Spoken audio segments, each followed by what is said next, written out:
So the big question is this: how do small business owners like us grow our leadership, develop our teams, and scale our business in a way that allows us to get our products and services out to the world, yet still remain profitable? That is the question, and this podcast will give you the answers.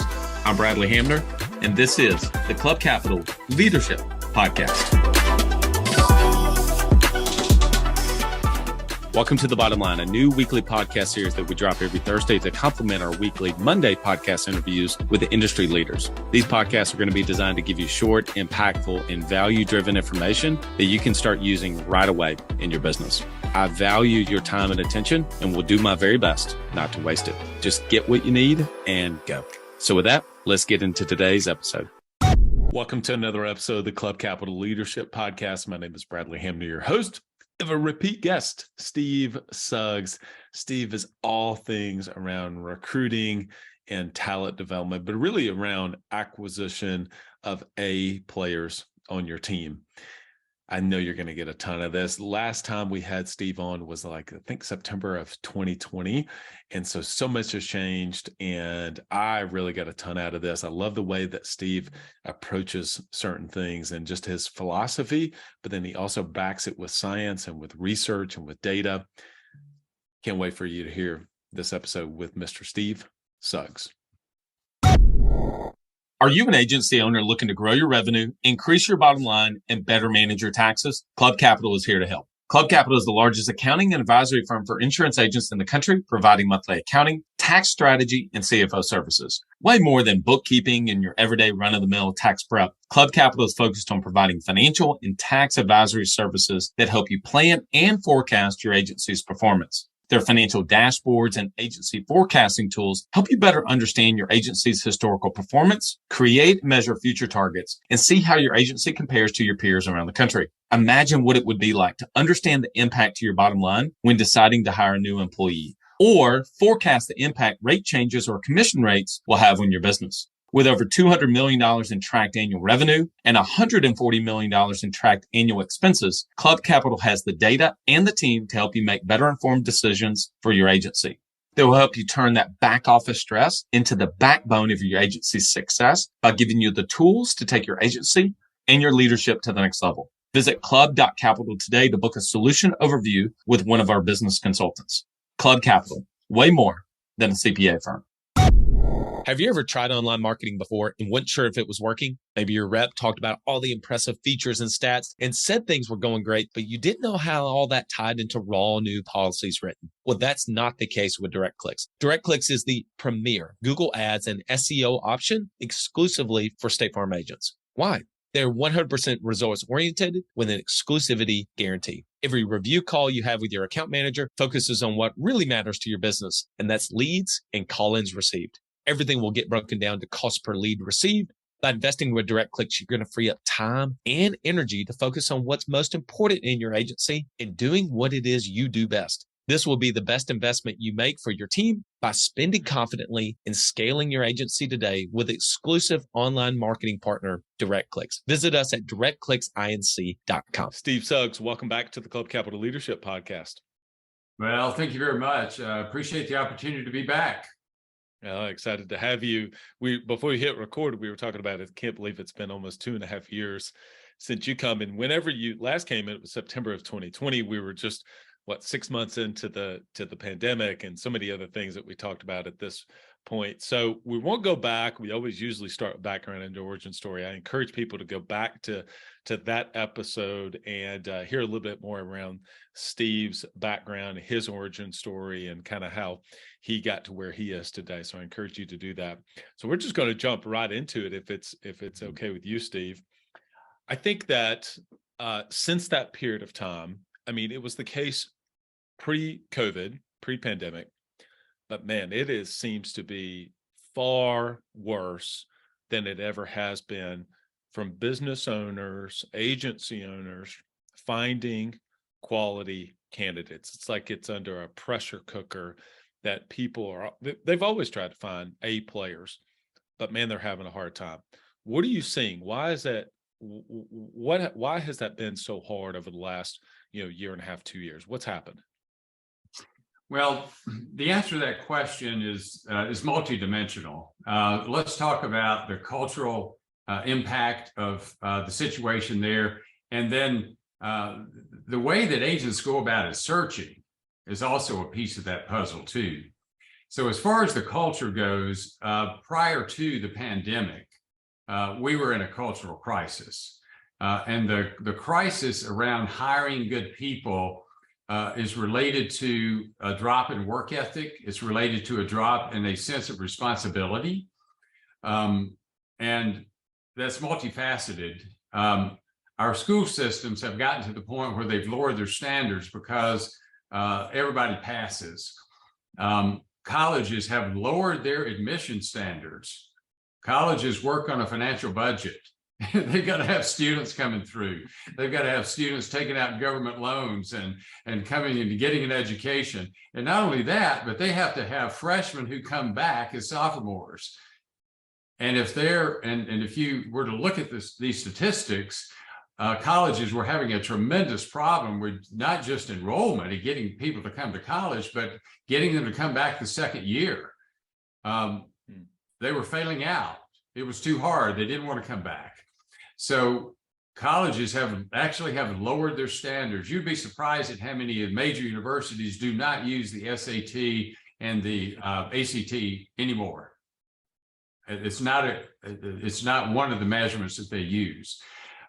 So when that happens, our education system is feeding into this, well, life is just hard. Don't make life harder for me.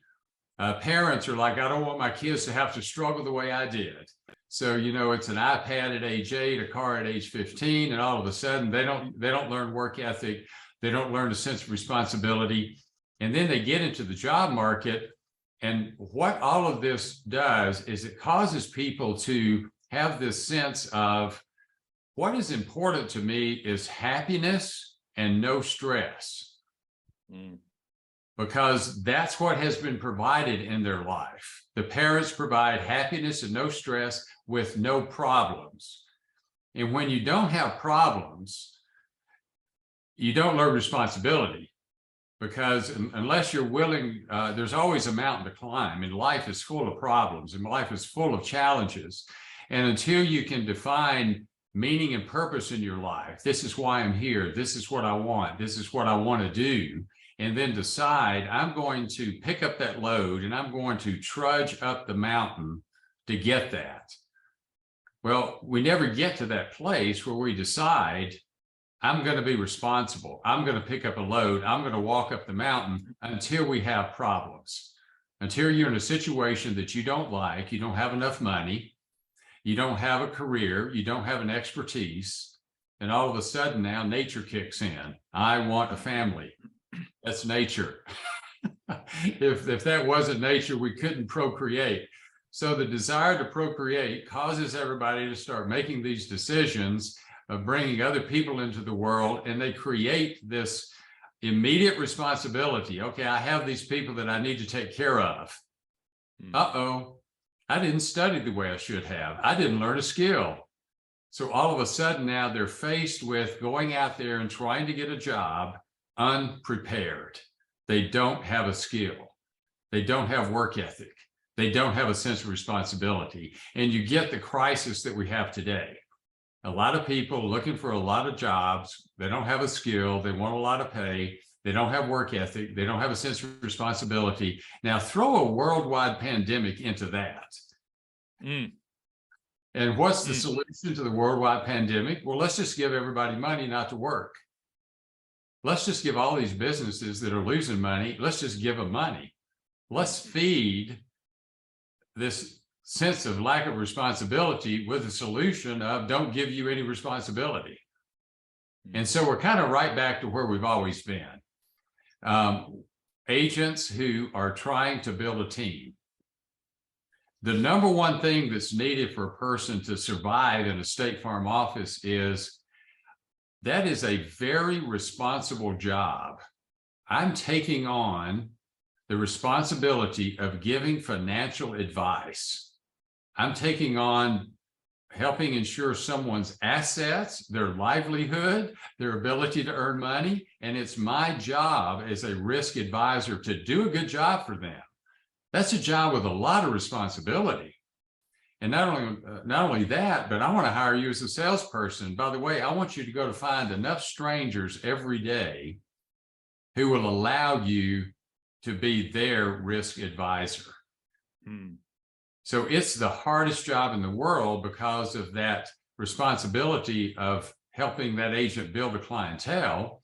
And it's also very difficult because it's a responsible job.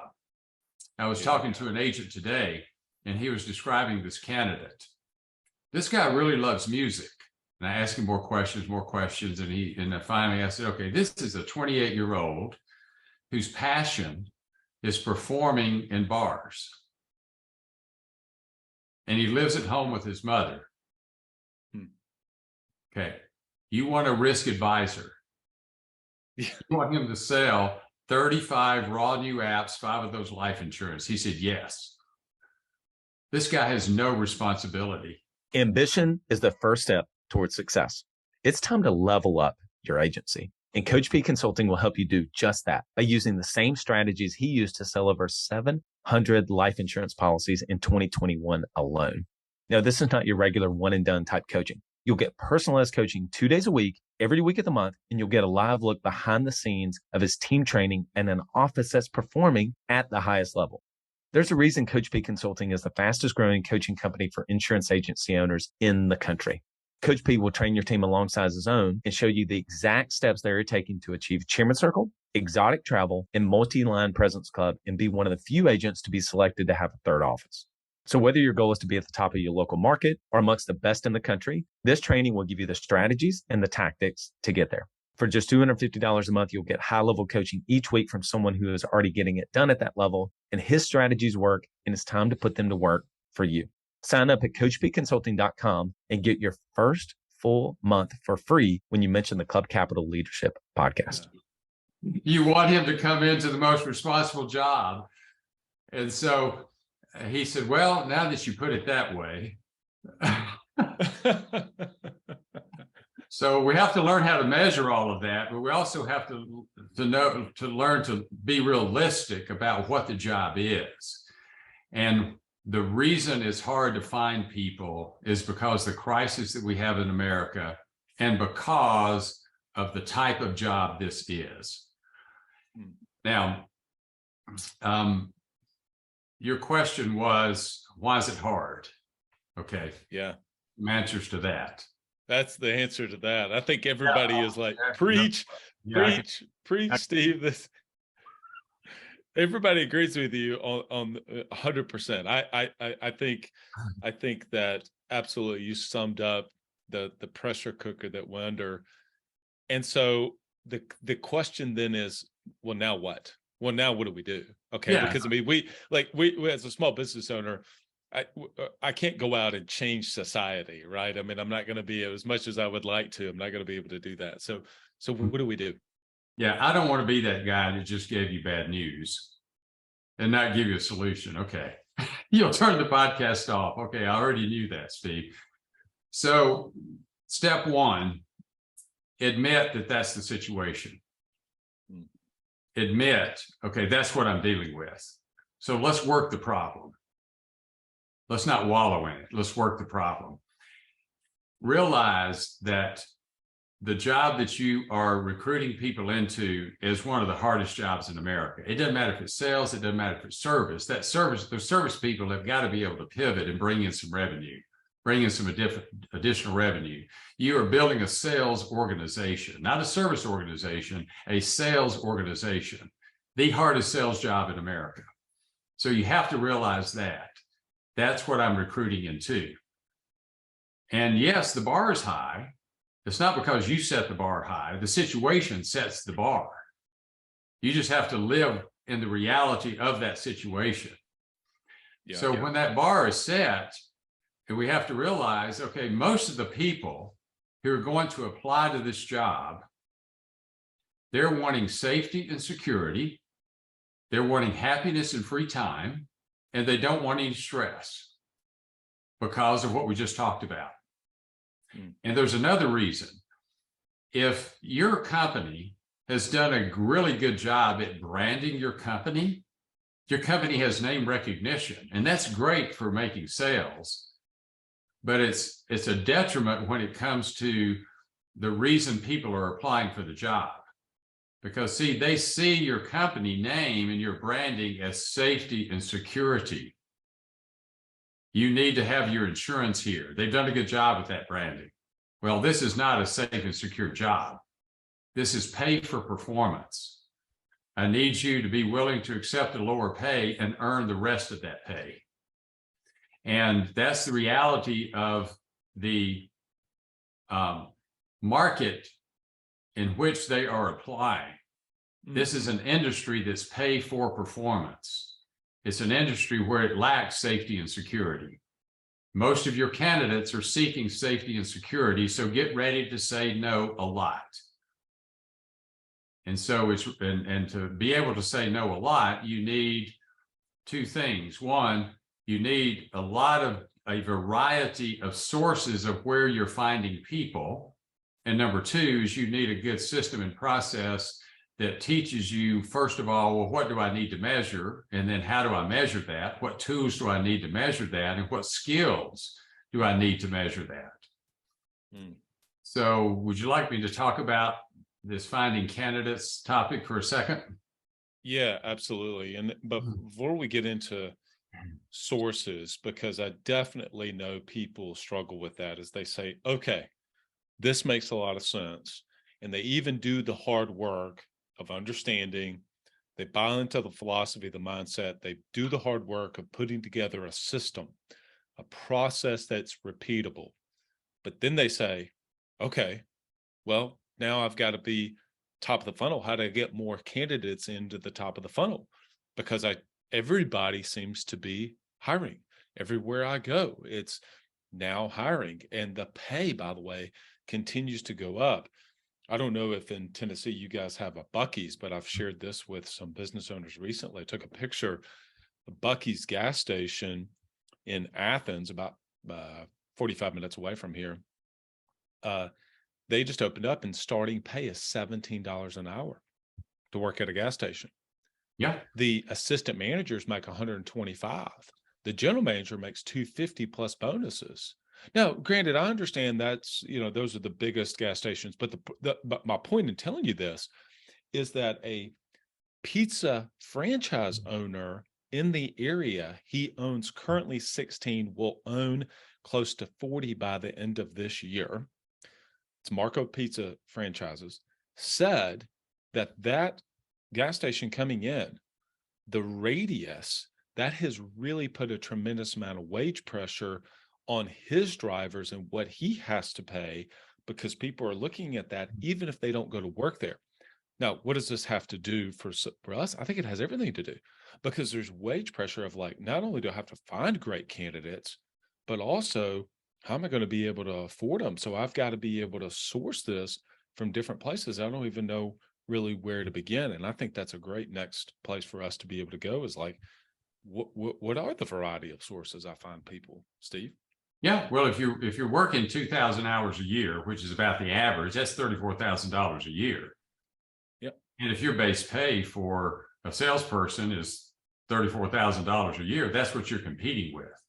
So you got to find people who are not looking for safety and security; they're looking for an opportunity. Okay, so when you think about sourcing, it's important to think about what the job is and what might attract someone to that job. Let's talk about sales first. The right personality for sales, and we've done years of research on this, 45 years of research, and it always comes out the same. You need extroverts. Well, that's obvious. You need people who work faster than that impatient analyst. Yeah, well, that seems obvious. But it's true.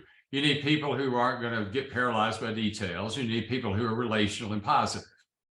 Okay, those are hardwired personality traits. 45 years of research behind that. Okay, Well, those same people who have that personality, because of the nature of their personality, they're not looking for safety and security.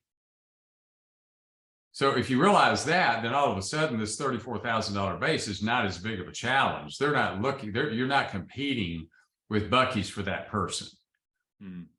What you're competing with is your willingness to stop doing the easy thing to go find those people. You're competing with yourself. The agents that I talk to who keep saying, I can't find people, I can't find people, I can't find people, they're using Career Plug only. And I said, well, keep using Career Plug and you're going to get about the same number of quality candidates you're always getting. You know, you have about as great a chance of finding an agent aspirant on Career Plug as you do at winning the lottery. Now, I'm not saying don't use Career Plug, you have to use it, but you have to begin to use a proactive approach. And the proactive approach that we teach is that you're looking for that very entrepreneurial, fast-moving extrovert. Enterprise Rent-A-Car has the strongest recruiting program out there. I sat down with the head of their recruiting. I learned about what they do and how they do it. It is robust. It is it's not as selective as it used to be, but they try to be selective. They're recruiting people into their manager training program, automated data processing. They are they're such a large company, and they're a B2B sales company, and they sell payroll to organizations. They're such a large company. ADP is the information that the government uses to calculate unemployment data. That's how big they are. And they provide a lot of the data where all of our economic forecasts are being made. And then their biggest competitor is Paychex. You can go on LinkedIn and find everybody who works at Paychex, who works at ADP, who works at Enterprise Rent-A-Car. That's step one. You can do that. Go on there and try to get in contact with those people and tell them, I have a sales manager training program that will eventually teach you and train you to own your own business. You're not going to attract the person looking for safety and security with those words and that message. You're going to attract that person who is sick and tired of getting up every day and going into office and having to vacuum out cars in their necktie and sell somebody $5 extra for their damage waiver. And thinking, well, maybe in about 18 months or 24 months, I might be able to manage another Enterprise Rent-A-Car where I have to compete with $17 an hour with Buc-ee's down the street. And so I'm having to get the worst people in here. I'm having to work twice as hard. They're having the same challenges. You just got to get the message to them about your opportunity. And you can do that with LinkedIn. You can go to LinkedIn and pretend all you have to do is click on the jobs tab on LinkedIn. Every single company in your town who's using LinkedIn to post jobs is going to, and to find salespeople is going to be there. So why do you want to find companies who are posting sales jobs in your town? They have salespeople.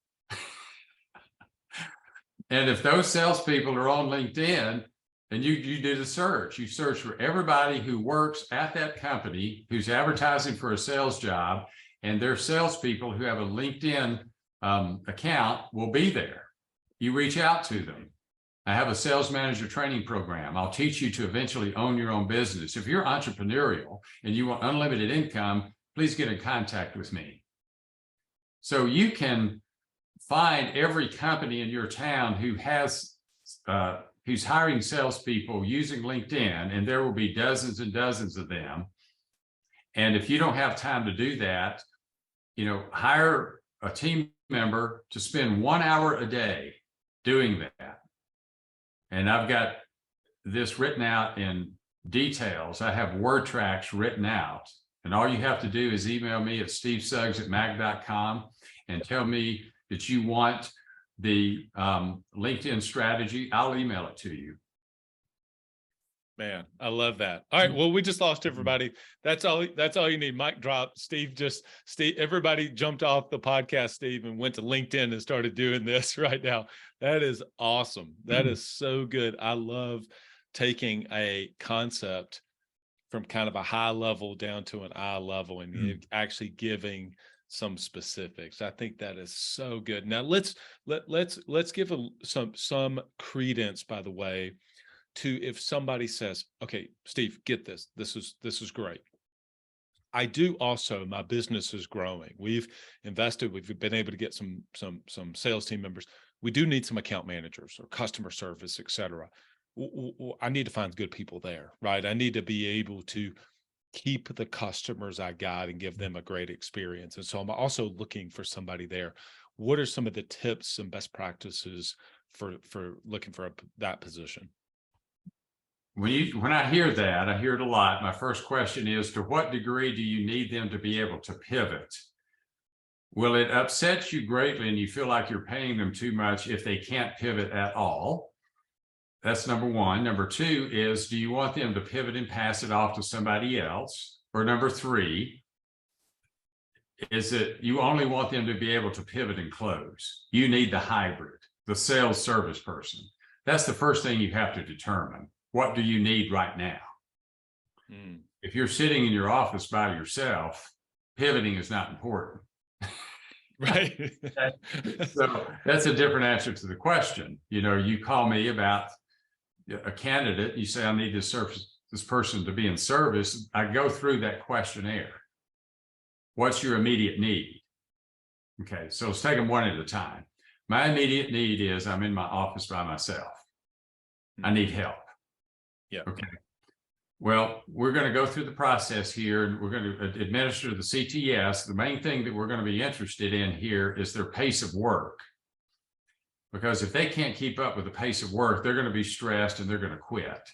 So we're going to measure, does this person have the wiring in the brain that causes them to be able to multitask? And that involves several personality traits. Are they extroverted enough, not extroverted enough to close a sale, but to have a conversation with the customer at the level that you need? Are they relational enough? And are they positive and coachable? So we can measure that. And also, are they intelligent enough? And then we can measure the intelligence piece with an assessment and look at their education level and look at their work history and get a good idea there. We can use the CTS as a personality test to see about that pace of work and positivity and coachability. And then you're going to have to interview for work ethic, sense of responsibility. Are they looking for happiness, or are they looking for somewhere to land where they can do a great job and earn every penny you're going to be paying them? So we know what the parameters are. So if you need that person to pivot and pass, they need to be a little bit more assertive and extroverted. If you need them to pivot and close, they're going to have to work just a little bit faster, because if they can't get that service transaction taken care of fast enough, the person's got to get back to work. They don't have time to pivot. So pivot and close is work a little faster, have the energy level and the extroversion to be able to close the sale. That's so good. That's so good. I love the way that you break that down into something that people can really, somebody is hearing that and saying, all right, let me think about, what do I actually need? Because don't you think that, I'm curious, actually, I don't want to lead that question. So let me ask it this way. What do you typically see? I'm sure initially, maybe some people, whenever you talk to them, they say, I just don't really know. I don't know. I just know I need to get somebody in. What is the breakdown, maybe percentage wise, if you're able to break it down that way, of what you typically see whenever you ask, is it one of these three? Well, there are, the answer to that question is the two different situations. Okay, one, somebody calls me up and says, Steve, I'm not using your system. I haven't been through your training. I've just been kind of winging it. Okay, so that's a long answer to that question if that's the situation that person is in. And if that is the situation that they're in, I'll say, well, here's how I can help you. I'm going to train you on what to look for. I'm going to give you the tools on how to measure that. And you can schedule telephone calls with me. And I'm going to continue to train you and consult with you while you make this decision. So now we're into the situation where they're watching videos, they're reading information in the book, they're having conversations with me, and they call me, and here's how it goes a lot. See, I really like this person. Okay, why do you like them? Okay, well, they took the assessment. Okay, so you like them because they took the assessment. Okay, we're off to a good start here. Okay, why else do you like them? Well, I did the interview and they were very enthusiastic. Okay, which interview question did you use? Well, I've put some questions together. Or did you use the one on page 16 through 19 in the field manual that we discussed before in our last phone call? Well, no, I haven't done that yet. Okay, so you've asked them some questions that you put together. What do your questions measure? Well, I'm not sure. Well, that's what we call an unstructured interview. You got some information and you reacted emotionally to that information because you really need somebody. So we've got to back up, and we've got to take the emotion out of this. We've got to engage the logical side of your brain. Okay, turn to page 11, 12, and 13 in the field manual. And there I have listed the things that you're trying to measure. And there's a scorecard on a scale of 1 to 10. By the time you make this decision, you want to have spent enough time with them in the interview using these structured interview questionnaires where you're going to learn about their work ethic, their honesty, their sense of responsibility, their passion for the job. Do they treat people well? Are they coachable? And are they money motivated? And how fast they work? Can they take rejection? Can they handle the pace of work? And this scorecard, you're just going to simply look, are they honest? 1 to 10. Are they hardworking? 1 to 10. Are they responsible? 1 to 10. You're going to follow a system that'll help you score them out. Now you're making a decision with enough information so you measure your risk. Nobody's perfect. You want to know what is the risk of me giving this person $3,000 a month in my time and training and disrupting my team. And so that's the training process that we go through. But most of the conversations start out with, why do you like this person? Well, they keep calling me. Their deadline motivation is 5. Their analytical is 95. Okay, will you like them if they do 3 quotes a day instead of 8? Well, no. But they keep calling me back. I said, okay, let's review this again. I'm serious. My job when people call me is to coach them to look at the truth. Them calling you back doesn't mean they can sell. Yes. Okay. Yes. They're better than the other 3 candidates doesn't mean they can sell. They're a slow-moving, insecure introvert. Well, they've been working at T-Mobile for 3 years. Well, this is not T-Mobile. How many customers get in their car, park in front of your office, and come in and say, I'm ready to buy automobile insurance on that car I just bought? That's T-Mobile. I need a phone. I'm here. Hook me up. Totally different. Totally different. So I think about this from a business owner's perspective about just making any decisions in the business, about working to not make decisions when you're emotional and removing the emotions from it and being able to see it for what it is. And this is just one example of that. Somebody goes to a conference, they go to a meeting with others, they get around high performers and they're just fired up. I'm going to go hire 5 people and I'm doing it all at once, because they're on an emotional high. Conversely, you just lost 2 people. They quit over the last 2 weeks. And so now you're scrambling, right? And I think that ultimately you're just advocating being able to have a systematic approach that allows you to be able to see it for what it is, and not selling yourself or convincing yourself that someone is a fantastic candidate when the facts are staring you right in the face. It says this is just that they may be a great person, but they're just not the best candidate for you at this point. Is that fair? I want to add something to that. Okay.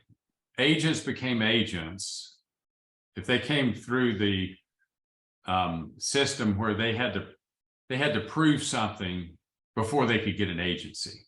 Many of them had to prove they could sell. Selling is a skill. Needs-based selling is a skill. If you don't learn that skill, then you're not going to hit the parameters of 50 apps a month and 10 of those life insurance that will get the eyes of a sales leader who needs an agent in their territory. So you got to learn a skill to become an agent. Well, the number one skill that you need as an agent is the skill of building a team. You've got to get good at selecting people. It's a skill. It involves knowledge, it involves tools, it involves practice, but you've got to get good at it. And some agents decide, okay, I'm going to get good at that. I work with a lot of agents who say, this person in my office, I'm going to make them good at that. Yes. I talk to a lot of office managers. They're doing a better job than the agent because they're not emotional. You know what they care about? I'm going to be seeing this person every day. I'm going to be working with them. I want to make a good decision here. I don't care how bad you need somebody. You know, and then there's some other resources out there where you can maybe hire consultants to help you out. You can get us to help you out. But the key here is there's a certain level of skill that you've got to acquire, or you're never going to get good at selecting people. Another thing you've got to get good at, you got to get good at coaching. Now, if you look at the big agents, you know, out of 19,000 agents, you know, there are probably just a small handful of those individuals. All they are is the CEO of a big organization. They've got other people coaching, they've got other people hiring, but that's not most of the people who are watching this video. You're an agent with somewhere between 3 and 10 team members, and it's your responsibility to coach, it's your responsibility to hire. Those are two skills you've got to get: coaching skills and hiring skills. And you've got to get good at it. It's so is it fair to say, I think that I just want to add that you're using skills very purposefully, meaning nobody that you maybe look up to that is in your peer group or somebody you aspire to be just was born with that. They have acquired those skills either through somebody mentored them, or they were in an organization that somebody like showed them the way to be able to do it. But it's a skill that everybody can acquire if they take the time and they're diligent about actually wanting to get better and acquire those skills. Is that fair? Because they're actually born with the antithesis of those skills. The antithesis is, I want to like you, and if I like you, I can coach you to do this because I can do it. I can do it. It can't be that hard. I can coach you to do it. See, that's the antithesis. We're born with that. These agents are entrepreneurs. They're winners. They're go-getters. I can teach anybody to do this. No, you can't. It takes skill to do this.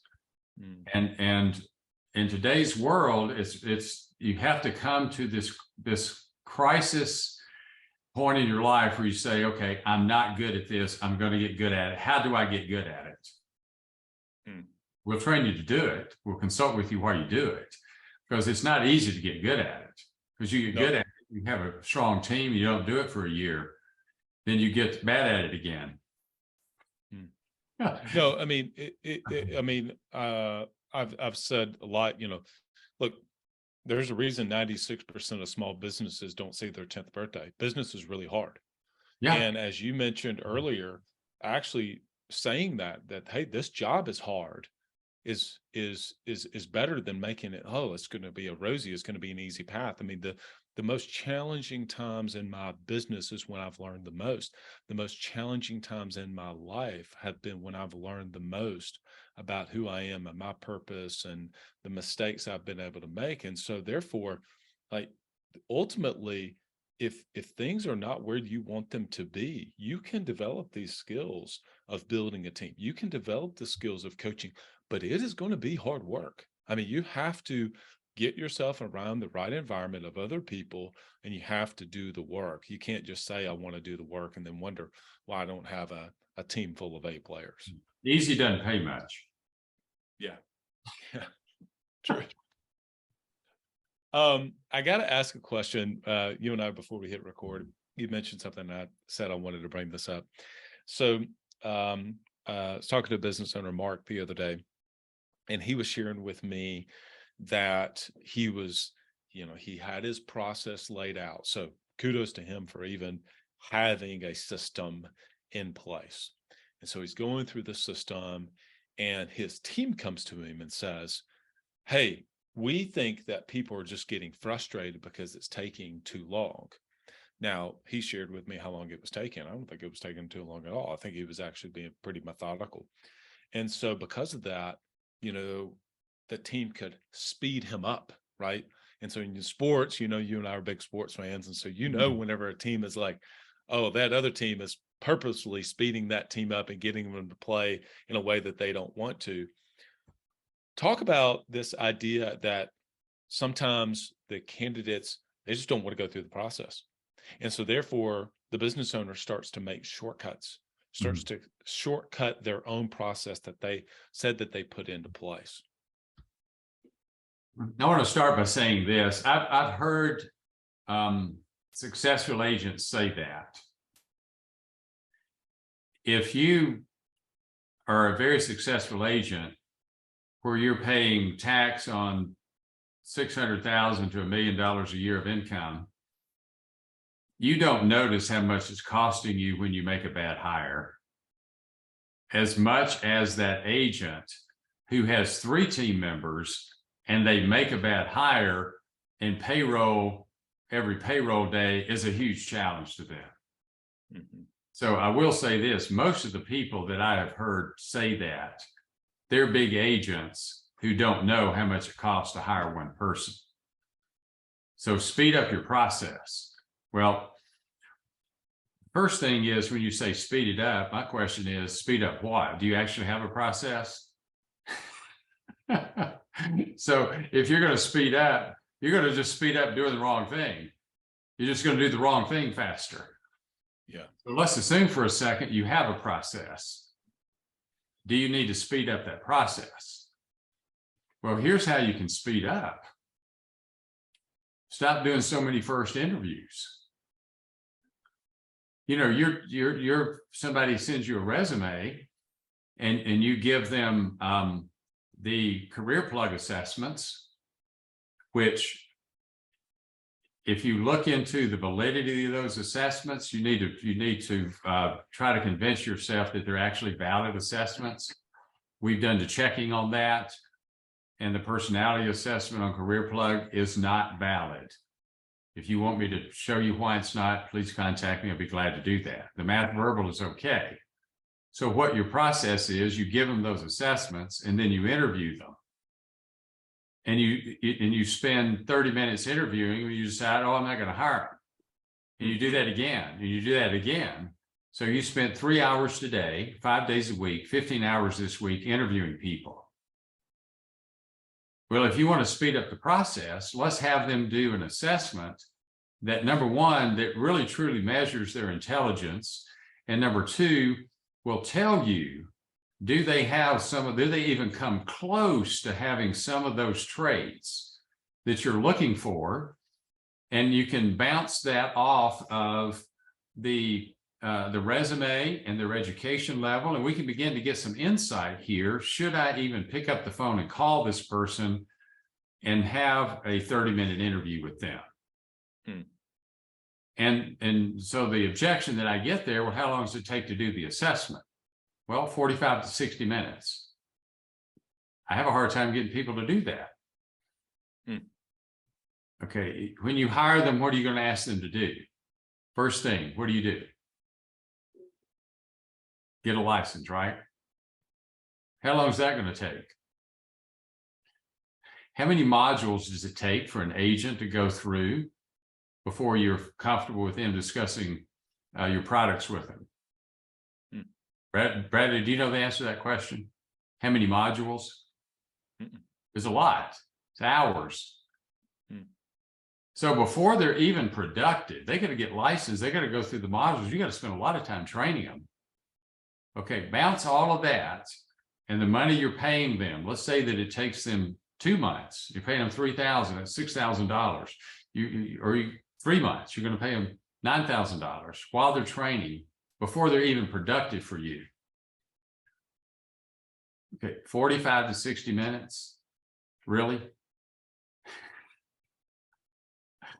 They won't take 45 to 60 minutes, and you're about to ask them to go get licensed and do all those modules. That's the perspective from which you should look at what you're asking them to do on the front end. If they won't do that, then it's really difficult to create an efficient process. And the reason this is frustrating you so much is because you don't have any other sourcing methods. Your only sourcing method is this one method.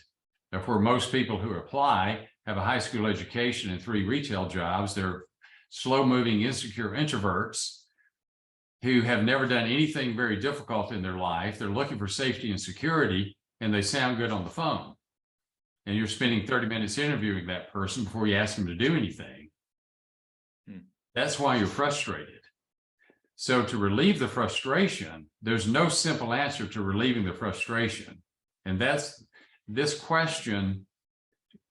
You need to should I speed up my process? That falls into the category of, how do I make this easier? There's no simple answer to this problem. It's a very complex problem. There's no simple answer to it. Speeding it up is not a simple answer that works. Selling somebody on the career, really getting them excited. Now they're excited, so you're excited. It's a simple, easy answer. Hire people who are athletes. I hear that all the time. All athletes are competitive. No, they're not. So we try to look for a simple answer to a complex problem. The answer is you got to have a system. You got to get good at it. That's a hard answer. But easy doesn't pay much. How many business owners do you think you've talked to over the last 10 years? 10 years. If you look at what I do on a weekly basis, I have phone calls with somewhere in the neighborhood of about 10 to 14 business owners a day. And I've been doing this for 22 years. And prior to that, I built a successful Northwestern Mutual business and was a sales leader there. So the numbers are big. And I don't just talk to agents. The largest Verizon dealer in America is a client of ours. They have 6,000 salespeople. They use our system. Renewal by Anderson, the largest dealer in America, they hire in-home salespeople. They use our system. I had a conversation yesterday with an individual who was working for a nonprofit that needed to hire a fundraiser. Last week, I had a conversation with a business owner who remodels restaurants. And they come in, and so that they can decrease your downtime, they have this very efficient process of gutting and rebuilding very, very quickly. This is a well-oiled machine. They need project managers who are expert project managers and have the personality that'll fit in with the existing team. So it's a variety of conversations. You know what I think it is?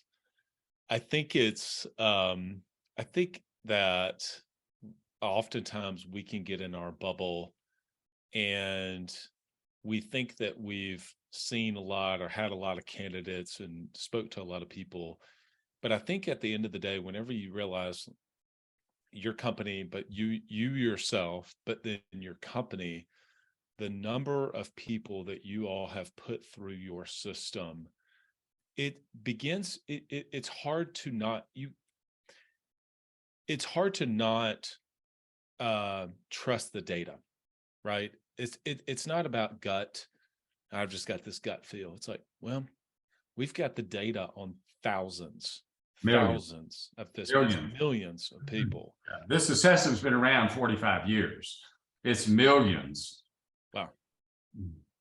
I mean, are we gonna, it's like, am I gonna go off of my gut whenever I've talked to 6 people and I've ran through, I've had 12 conversations and I'm exhausted. I'm like, I don't know. Let's just can't find anybody good because I've talked to 12 people, and sometimes it's probably not even 12, right? It's like 2 versus, no, this is a huge hire. I did a solo episode, Steve, called Smashing Rolexes. And it's on that exact concept of how much, if you've got and I did it on an example of a $50,000 employee, but I mean, really the math works out even if you're paying them $3,000 to $4,000 a month. I mean, in 90 days, all in cost, right, from all the things you do, you're somewhere between $10,000 and $15,000. Well, I can tell you that's the cost of a new Rolex Submariner, whether you're into watches or not. The point is that people can understand, like, yeah, this is the cost of a new Rolex. Well, if that person flakes out because you made an emotional decision, you just went to the jewelry store, bought a Rolex with your company money, and then 90 days later took it out back and smashed it. And then you just do it again. Well, nobody would ever in their right mind do that. But you're so right, is that we don't see the cost that way because it's getting ran through payroll. And yet it's really, I would hate to know how many Rolexes I've smashed over the years because I didn't follow a process. I was emotional in my decision making, sped up the process. I didn't go through the right steps. I didn't ask the right questions. I didn't assess them using the right things. I just made all the mistakes in the book. So, Steve, you're a wealth of knowledge. I've learned so much today. Every time I talk to you, I pick up notes that I learned along the way, and I've talked to you a number of times. So I've got one thought. Do you mind if I mention this one thought? I think I'd like to close with this, if that's okay. Please. Absolutely. Okay. The word is competence. You've got to become competent at recruiting. Okay. We live in a hierarchy. The world is built on hierarchies. When I'm talking about a hierarchy, somebody that's at the top of the hierarchy, I'm not talking about Vladimir Putin, who's at the top of a hierarchy because he got there by killing people. I'm not talking about those kind of hierarchies. I'm talking about hierarchies that are built by people who are successful because they're honest, they treat people well, and they've built a great business because of their character and who they are. Well, there's one thing that caused them to get to the top of that hierarchy. It's competence. We live in a world of competence hierarchies. It's well studied. It's not power hierarchies. It's competence hierarchies. So the people that are at the top of those hierarchies, they've done it because they have an incredible skill and have gotten really, really good at solving the problems of their business. And below that competence, they treat people well. And then below that, they have the natural innate personalities that kind of match up with that because it means they can do that very well without a lot of stress. And they're very, very honest. So it's competence, it's conscientiousness. And so my closing comment here is it's critical to become competent at solving the problem of building and coaching a team. I love it. That's so good. Well, people are going to want to reach out to you. How can they connect with you? You obviously shared they're going to want to pick up the LinkedIn playbook. How can they do that? How can they connect with you and the team and learn about I mean, they want that coaching, they want that consulting, they want to be able to find out about the assessment to use. How can they do that? Steve Suggs at mac.com. Easy email address to remember. Just send them an email. We'll get connected there. If you want to jump on my calendar without even sending me an email, go to salesmanage.com/contact/Steve. You can put that on the screen later, and you will see my calendar app there, and you can pick a time. I'll be glad to talk with you and visit with you. Awesome. Steve, appreciate you. Hope to have you. We will have you back on in the future. Got so many other things I'll ask you about, but I'll save it for our next conversation. Appreciate you. My pleasure. Thank you very much. Take care. And so many good things from that episode with Steve. So what were some of the key takeaways for me? I think number one, whenever you talked about being able to get it from a variety of sources, casting a wide net, which by the way, hey, that's what Autopilot Recruiting is able to help you to do. Steve and Autopilot Recruiting certainly know each other very well. And then have a system and a process. Again, is what Autopilot Recruiting helps you to be able to do, but having a system and process, not only on the part that they do, but you having a system and process for the questions that you're going to ask, be very intentional with that. Did you pick that up from Steve? It's not just winging it. You may say, okay, I'm going to do a 15-minute phone interview, and then I'm going to do a 30-minute Zoom interview, and then I'm going to do a 1-hour in person, then I'm going to bring them in for a day, a shadow day, and then I'm going to do one more final interview. I'm going to do references. Okay, whatever. I just rattled off some sort of a process that you may have. Okay, point is, great, awesome. You got the structure in place. What is the question? What are the questions you're going to ask? Are you being intentional with the questions versus are you winging it? Now, look, I prepare for these podcasts, but a lot of the times I'm not winging it. I don't want to give that off that impression, but I'm definitely wanting to try to be engaged. So I'm not too over prepared. But in an interview setting, it's really easy because you're so good at talking to people. And so many of you are good at sales. It's so easy to just, well, I can just sell them on the job, or maybe you're selling the wrong person on the wrong job. Maybe they're not the right fit versus, this is Bradley speaking. I think there's a time and a place that it does flip, that there's, like, in your mind, you get to a place that says, this is who I'm bringing this person on. I'm hiring this person. And so now it almost comes into recruitment to where you're really recruiting them to come be on your team. But I think initially you're trying to figure out, wait, is this person going to really be the right fit culture for us, et cetera? And then again, that's not Steve, that's Bradley saying that I think that there's a moment where you have kind of done all the things you need to do to check all the boxes. You've not skipped steps. You've followed the system and the process. You've sourced from a variety of different places. You've casted a wide net. You've gotten a lot of different people that you've spoken to, and you said, this is the person that I'm not going to smash some Rolexes on. This is an A player I want on the team. Now you got to go about actually recruiting them, which, honestly, all of you can really do that. You do that really well, is selling people on the vision that you have for your company. Loved having Steve on. So many great big takeaways. I mean, that was just one of them. Another one was his LinkedIn playbook, just the things that he talked about right there about reaching out to companies or finding people on LinkedIn that has a company that's recruiting salespeople. They have salespeople. Sounds so obvious to hear that, but it's like, oh man, I never thought about that. So that was obviously a really good idea.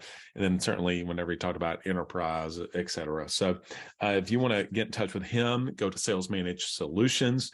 If you want to email him and get that LinkedIn playbook, go to Steve Suggs at mac.com. Loved having Steve on. Hope to have him back on in the future. Pretty obvious, as we were talking about casting a wide net. It's exactly where Autopilot Recruiting really comes into play. And as I said, Steve and Alex and the team definitely know Steve, and they do maybe think about a few little things here and there, but they're absolutely directionally